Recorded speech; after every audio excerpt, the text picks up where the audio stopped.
On the heels of a very exciting NFL postseason, we've got all that and more. What will happen with the draft? What will the Super Bowl look like? All that and more is coming up on this episode of MC Sports Presents. Ladies and gentlemen, welcome to the show. I am Judge Cantrell, and we've got an amazing panel ready to talk about all things sports. Specifically, this episode will be heavily football-based, so let's get into it. Joining me today, we've got Garion O'Hare, Thayer, I make sure I said that right, got it, Lev Miller, and of course the incomparable Karen Costa.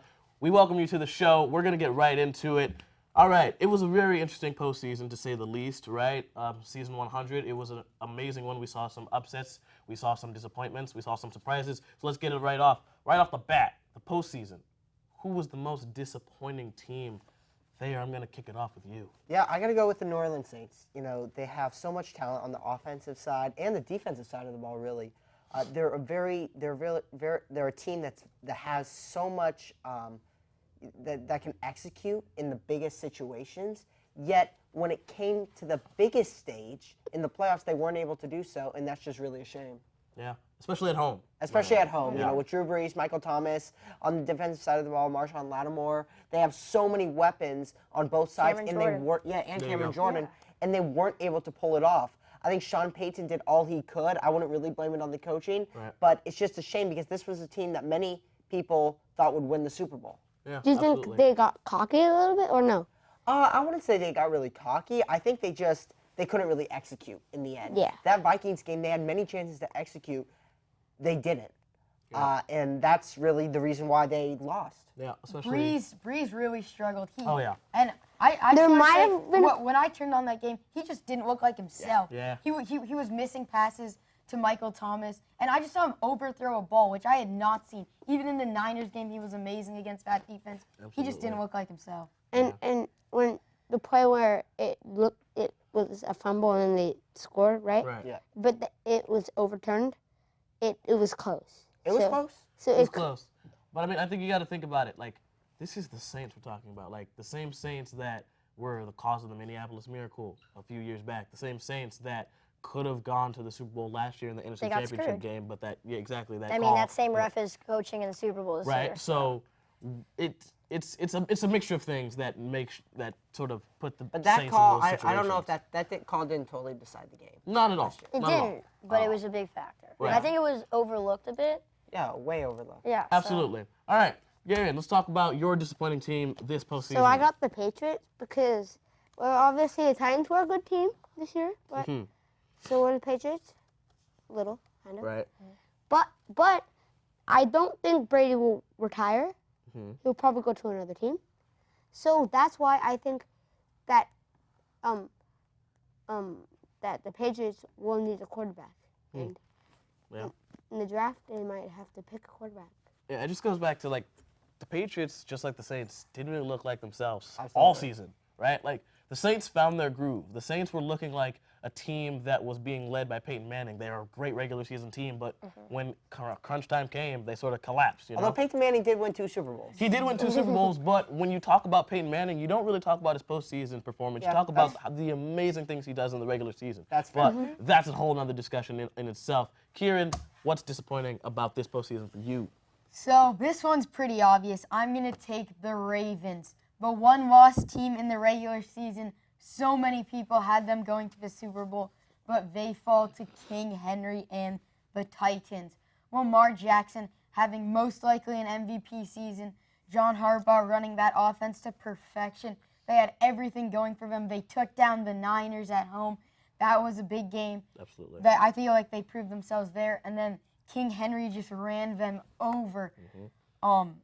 Jackson, but we had a conversation before this even started. Is it Jackson's fault? No. And I can't say it is. The final score was 28-12, and yes, that amazing offense has to score more than 12 points against the Titans' defense. But Lamar Jackson did set a record. He was the first player in a postseason game to throw for more than 350 yards and rush for more than 100. His final stats were 112 yards of rushing and 365 passing yards. He had himself a night. Just when they got in the red zone, they struggled. He had a couple interceptions and a fumble. As this goes to the same theme, they didn't look like themselves either. Ingram struggled in the run game. They leaned on Gus Edwards. Mark Ingram didn't get as many carries as they would have liked, and the Titans take Well, are them we down, and calling I was this- very disappointed. Are we calling this a Ravens loss or a Titans win? Because I'm sure we'll talk about how good the Titans were later, but is it more the fact that the Ravens played bad or the Titans played good?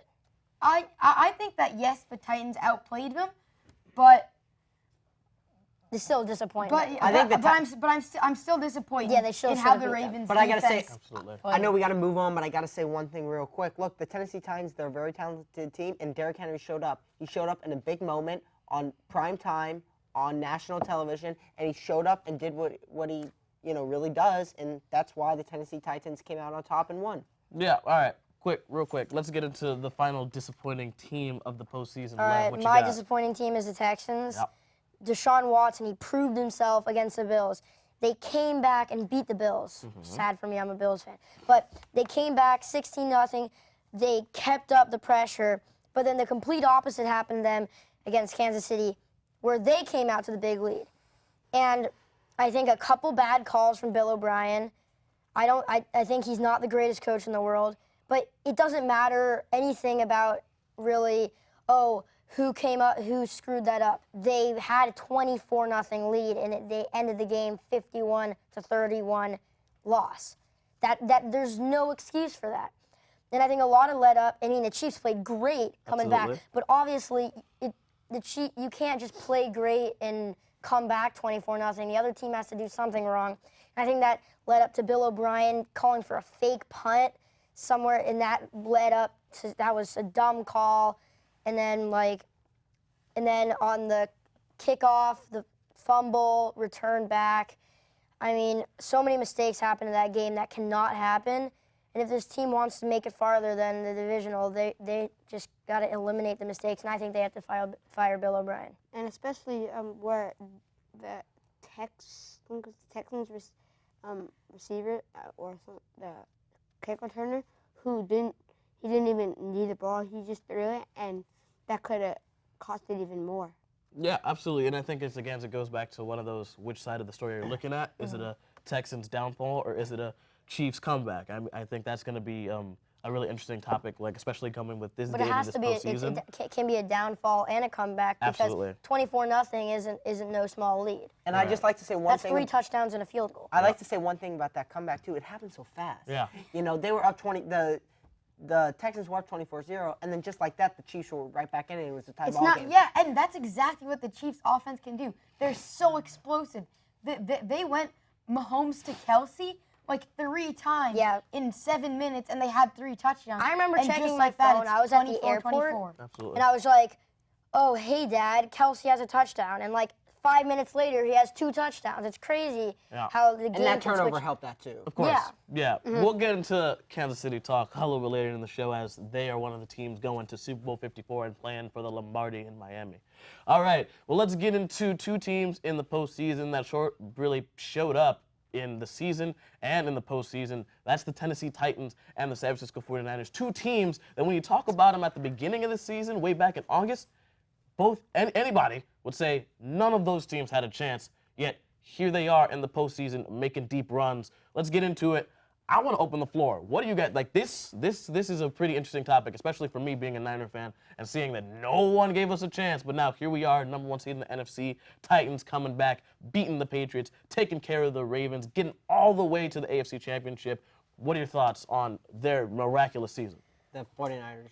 49ers or Titans? I'm going to first start with the San Francisco 49ers. Look, this team is built to win a championship. They have a great pass rush, a great running game. Best D-line in the league. Yep, they can beat you in many different ways. Teams that can beat you in many different ways are very talented football teams. The San Francisco 49ers are one of those teams that can beat you in many ways, and it's been proven time and time again. When they had guys getting injured this year, when they were battling injuries in the middle of the season, Jimmy Garoppolo stepped up. Other players stepped up. Backup stepped up. That's what makes this team so special.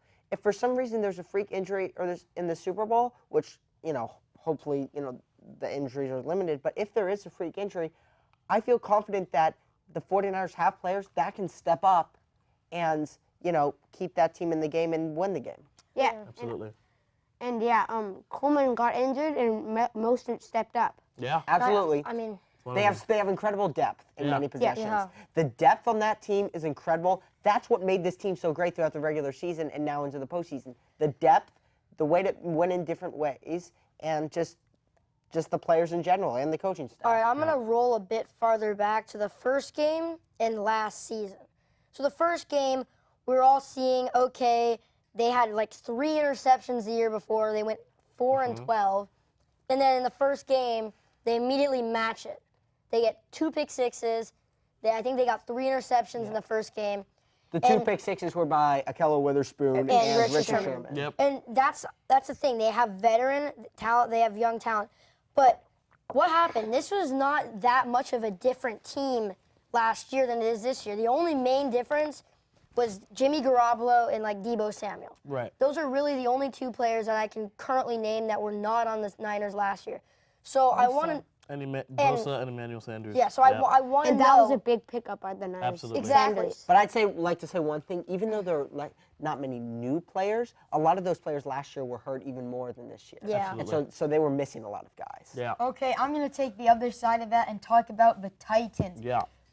They struggled in the start of the year. They started out 2 and 5. Yeah. And after that start, Coach Vrabel had enough of Marcus Mariota. In comes Tannehill, and here comes the magical run. The Titans sneak in on the last day of the regular season, and then they went into Foxborough, and everyone thought the Patriots had this one locked up. It was an unproven Titans team. They just snuck in. Everyone's like, okay, Never heard of this defense. this defense is unproven. This coach is unproven. Patriots cruise to a win at home, and then everything changes in that second half. It was a close game. It was a 1.2-point game going into half, and then Henry gets the ball, and they just a 7-minute drive ends in a score. Didn't he have one drive that he had every single yard on offense? I think it was an 80. It was like a 75-yard drive, and he had every single one. Henry touched the ball on every single play, and then I think the key moment in that game is Mike Vrabel takes 2 delay of game penalties and takes 3 minutes off the clock, which made the Patriots drive go from 7 minutes to 4 minutes. And that was a trick he learned from Bill Belichick as his understudy. So Mike Vrabel, key play in that game. Well, I also want to talk about that. The NFL, are they just gonna get rid of that? They're gonna make a new rule about that. I think it was 7 to 5 minutes. Yeah, it was because you 7 to can't 5. do it inside 5 minutes. But do you think that they would? Do you think that the NFL is gonna get rid of that? There's a and chance. Make a rule. There's I a think they chance. will, because that seems a bit. All right, we got to move on. All right, well, there is something on the horizon, and that is the 2020 NFL Draft, a very interesting topic that a lot of us have very heavy opinions about, so I want to make sure we get to it. So let's talk about it. The Bengals have the number 1 pick, the Redskins have the number 2 pick, but who says they don't trade up or some team doesn't trade them down? Burrow, Tua, Jalen Hurts, a bunch of big-name stars are going into this draft, and they can't wait to get on that field for the first time as an NFL rookie. So let's open it up. Where do you guys see different stars falling in this draft? So, look, the first 2 picks are locks, okay? Joe Burrow's going to the Bengals. Chase Young is going to the Redskins. Easy. The first 2 picks are locks. After that, it's wide open. It gets very interesting. With the number 3 pick, the Detroit Lions, they have many options. They can go with a receiver, they can go with a tackle, they can go with a defensive player. They have so many options. There are a lot of holes on that team, and they need to, fill them in. Yeah, and so they can pick whoever they want. And then after that, it gets more into the receiving core. And there are some teams that need receivers, and some teams, like the teams that are picking 5 to 7, need quarterbacks. So this draft is going to be full of quarterbacks and full of receivers. Okay, Nice. so I'm going to go, I agree with you. Burrow, Young, those are the easy top 2 picks. And I think Tua moves up. He's going to go 5 to Miami. All year, Miami fans are saying tank for Tua. They don't get the number 1 pick, but I think they will still get Tagovailoa. So it goes, Cincinnati will take Burrow. Young will go to Washington. And then there's the Lions and Giants, and neither of those teams need a quarterback at that time. So So Tua will most likely be on the board at 5. It's just, do they want him? And just to go back to that point, I think Tua, there's a lot of risk that comes in taking Tua. Very injury-prone Right, player because in college. he's had that ankle injury that he's battling, then he hurt his hip. So it's gonna be, there's really gonna be two questions. It's gonna be, we know he has talent. There are gonna be two ways to look at this. We know he has talent, and we're gonna take him because of that, or he's injury-prone, and we're not gonna risk taking him. So that's really interesting. Another point I'd like to make: the New York Giants have the number 4 pick. They're a team that's on the uprise. They have Saquon Barkley, Daniel Jones, and I really like what they have going for them. I have to say, I think Daniel Jones is going to get another weapon on offense. I think the New York Giants are going to draft T. Higgins from Clemson, 6'4", 215 pounds. He's tall, he's lean, long strides, he's fast, and I feel like he will be a perfect fit in that organization. Okay, Thayer, so I'm going to throw a question out to you right now. So Go for it. the Colts and so the Chargers at 7, the Colts at 13, and then Tampa Bay at 15. All three of those teams potentially need a quarterback, right? There's Justin Herbert. Tampa Bay does not need a quarterback. There's Justin Herbert. Not for now. Yes, for Herbert? now. Okay. For now, there's Jameis That's Winston. fair. That's fair. There's Jalen Hurts and Justin Herbert. Do you see both those players going in the first round? And is it In the first round, and, yes. and is it to either of those teams? Oh, yes. Maybe. I mean, it's too, look, you got to wait till it gets closer to draft time because so much transpires, over the up until the draft. You got to look at how they do in the combine. You got to look at their fitness. You got to wait till around draft time to be able to make those calls in that range. You can always do the top picks, but the later it goes in the draft, the more information you need. But you're saying Hurts and Herbert both easy first round picks. Absolutely. Yes, they've proven so much in college. They're two very talented quarterbacks, Justin Herbert at Oregon, and then Jalen Hurts at Alabama, and then Oklahoma. Okay, so I know we're saying with the quarterbacks a little too much, but one more. Love the Utah State quarterback. He's projected by ESPN to go number 12 to the Colts. I honestly see him go late first round, early second round. How about you? So look, he has a disadvantage, right? He's at Utah State. He's at Utah That's State. not a Power 5. That's not a team from Power 5 conference. He has a disadvantage. With that being said, there are teams that take risks in drafting quarterbacks high from non-Power 5 schools. For example, Carson Wentz from North Dakota State, an FCS team, right? So at the end of the day, it's really going to come down to, are they going to let that overshadow his talent, what team he's on, or are they going to forget that he doesn't play in a Power 5 conference and take that player. So it's really good. You really have to go inside the GM's mind to see really what's going to happen because as of now, I really think it's up in the air. All right, so we got to move on. But I love the draft talk. I think the draft is probably I think the NFL draft is probably one of the more interesting drafts out of all the sports drafts because it's probably the most televised and probably the most watched. Absolutely. I think the draft is always interesting because there are surprises, there are things that you expect, and then there are things that just totally blow your mind, and you're like, what? No way.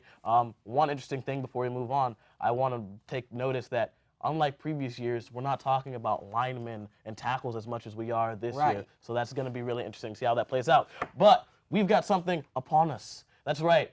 After a great regular season and one of the coolest, interesting, kind of crazy postseasons in NFL history, Super Bowl 54 is finally getting ready to happen. Yes, that's right. The San Francisco 49ers coming out of the NFC and the Kansas City Chiefs coming out of the AFC will be gearing up to head down to Miami to play for the most coveted prize in all of sports, the Lombardi.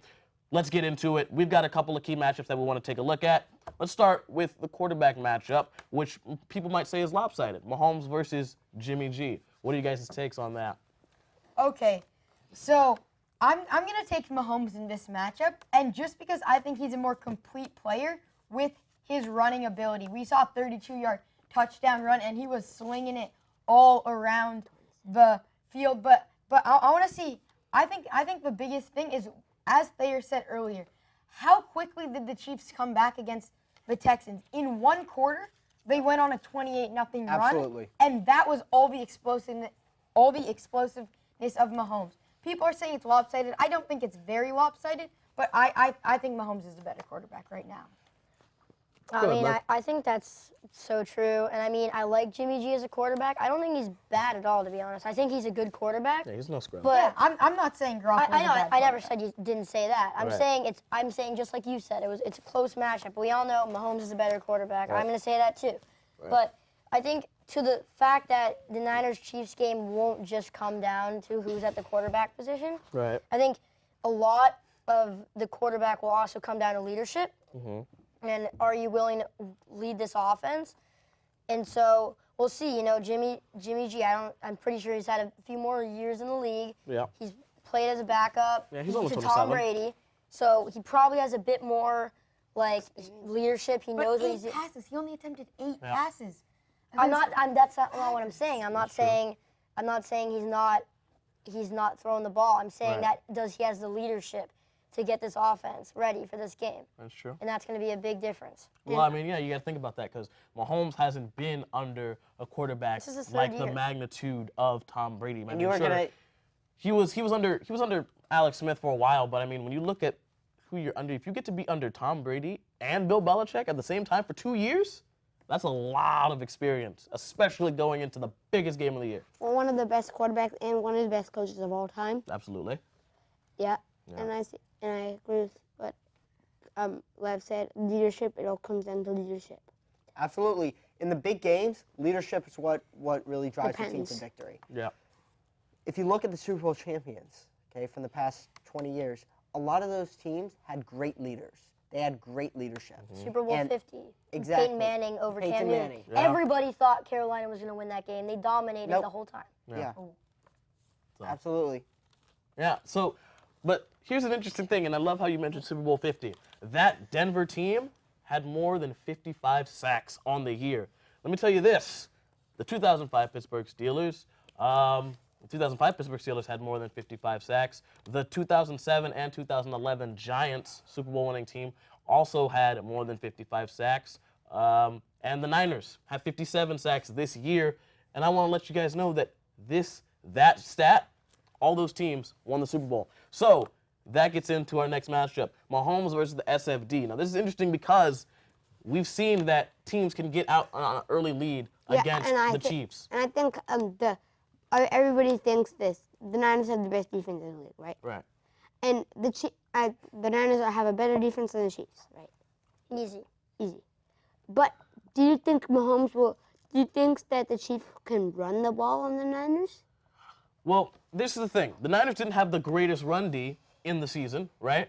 But they showed up big against one of the best runners in the league, and Dalvin Cook, right? Yeah. And they showed up Aaron big time. Jones. And Aaron Jones. And Aaron Jones, right? And so that's my thing is like in the NFC Championship game, the Niners got out to a humongous lead. What was it, 27-0? Yeah, we halftime? had 27-0 at halftime. Right? So I'm thinking if the Niners D can contain a quarterback like Aaron Rodgers from scoring for an entire first half, and we've seen that the Chiefs can start out really slow in the beginning of the game, I'm saying that if the Niners put up enough stats on offense and the Niners defense can contain Mahomes and shut down Kelsey and try and somehow shut down Tyreek Hill and Sammy Watkins, this game could shift immensely if they can keep the Chiefs scoreless for the entire first half. And I think Sherman will have to do his job. I think, I also agree. Not let Sherman him with go. a not lot. go I think deep. Sherman, as you're probably trying to say, that he needs to show up in a big way Yeah. playing the game. Yeah, But as he you're needs talking a about leader. leaders. Yeah. Yeah, he's the leader of the defense. But He is. real quick, as He's you're a leader talking of the about whole run entire game, team. Yeah. I just want to flip that real quick. The Mostert went off, He and went the crazy. running game went crazy against Absolutely. the Packers. But the Chiefs' defense held up Derrick Henry. Can they do the same against the So Niners? I want to say gonna be one thing interesting. about the Chiefs run defense. In the regular season, they have the 26th ranked run defense in the league. That is very concerning considering the 49ers run game. Raheem Mostert, in the 2 games in the postseason, he had 278 yards rushing and 4 touchdowns. He averaged 6.8 yards per carry in the NFL postseason. That is in the 2 games he played. That is absolutely incredible. And next Sunday, I just think the 49ers. But Derrick Henry was doing the exact same thing, Yeah. and they found a way to stop him. Yeah. Yeah, but I think this is different because I think this is slightly different. And the reason why I say that is because the 49ers, they don't just have one running back. They have multiple. They have Matt Breida. They Yep. have Raheem Mostert. But will Tevin Coleman play? They have, I think he Signs will. are looking They have good. Tevin Coleman, Sources and say they even that have signs are Jeff, looking good for him to play. Jeff Wilson Jr., who can come in occasionally. Absolutely. And So- he saved the game one time this year too against Exactly, the against the Cardinals. Cardinals. Yeah. So we got to get into some, we got to get into some score predictions before we close out. But a few matchups to keep your eye on: Kelsey versus Kittle. This will probably decide who is the greatest tight end in football as of right now. That'll be a pretty interesting matchup to look at. I know some of you guys, I know Garion thinks that Kelsey's going to take it, but you are adamant that Kittle is better because of the way he can do things, very versatile. Reed versus Shanahan, that is going to be interesting. Offensive minds going at it. Who's the better play caller? Who's the better head coach? Kieran, I know you believe that Reed has got so much experience, but Lev thinks that Shanahan has proved himself and that he is capable of getting the job done. But let's talk about the score, because that's ultimately what it's going to come down to. That's going to decide who walks out with that Lombardi. So let's go through it. Garion, what is your score for So Super I Bowl have- 54? I think the Chiefs can get score in the Niners by throwing the ball, not running the ball. But I think the Niners can get Mostert and Coleman inside and score. So I think the Niners are going to win by 3, Okay. Okay. 24-21. I'm going to take the 49ers 35-31 for literally all the reasons we've just mentioned in the last discussion. There's not much more to say. Niners take it 35-31 in a shootout. I want to add on to what you said about the Chiefs' run D. I also want to say they stopped the Titans, but That's one team. I know that's one team. And what about the How many O-lines? teams are there in the And NFL? and yeah, and 32. what about That was one team. And what about the O-line? Do you O-line? think that the Niners O-line is better than the Titans O-line? Then the Titans O-line? Yes. Oh, absolutely. Exactly. So that should play a big difference too. For me, the score, I think Niners 31, Chiefs 27. Great game, but I think Niners. Yeah, 31. I'm going to have to take the 49ers by 2 touchdowns. I think they're going to win 38. I think the 49ers are going to win this one 38-24.